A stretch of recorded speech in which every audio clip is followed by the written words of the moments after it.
உலகின் முதல் web browser. 26 பிப்ரவரி 1991 அன்று டிம் பெர்னர்ஸ்-லீ உலகிற்கு முதல் வெப் பிரவுசரை அறிமுகப்படுத்தினார். இது இணைய வரலாற்றில் ஒரு முக்கியமான நிகழ்வாகும். இந்த முயற்சி உலகளாவிய தகவல் பரிமாற்றத்தில் பெரிய மாற்றத்தை ஏற்படுத்தியது.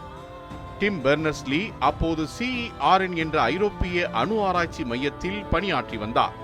அங்கு பணிபுரியும் விஞ்ஞானிகள் தகவல்களை எளிதாக பகிர்ந்து கொள்ள ஒரு புதிய முறையை உருவாக்க வேண்டிய அவசியம் ஏற்பட்டது. இதன் விளைவாக அவர் வேர்ல்ட் வைட் வெப் என்ற கருத்தை உருவாக்கினார். இந்த அமைப்பு இணையத்தின் மூலம் ஆவணங்களை இணைக்கும் ஹைப்பர்லிங்க் முறையை பயன்படுத்தியது. இதுவே பின்னர் உலகம் முழுவதும் பயன்படுத்தப்படும் இணையத்தின் அடிப்படையாக மாறியது. அவர் உருவாக்கிய முதல் வலை உலாவி வேர்ல்ட் வைட் வெப் என்று அழைக்கப்பட்டது. இது வெறும் உலாவி மட்டுமல்லாமல் இணைய பக்கங்களை உருவாக்கவும் திருத்தவும் உதவிய ஒரு கருவியாகவும் இருந்தது. இந்த உலாவி நெக்ஸ்ட் கணினியில் இயங்கியது. பயனர்கள் இணைய முகவரிகளை உள்ளிட்டு உரை மற்றும் இணைப்புகள் மூலம் தகவல்களை அணுக முடிந்தது. இது அப்போது மிகவும் புதுமையான கண்டுபிடிப்பாக இருந்தது. 1991ஆம் ஆண்டு பொதுமக்களுக்கு அறிமுகப்படுத்தப்பட்ட பிறகு இணையம் வேகமாக வளர்ச்சியடைய தொடங்கியது.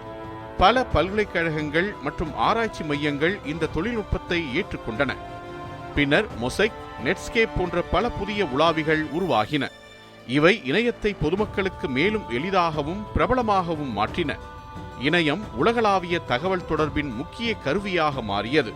முடிவாக 26 பிப்ரவரி 1991 அன்று டிம் பெர்னர்ஸ்-லீ வழங்கிய முதல் வலை உலாவி இன்று நாம் பயன்படுத்தும் நவீன இணைய உலகின் அடித்தளமாக அமைந்தது.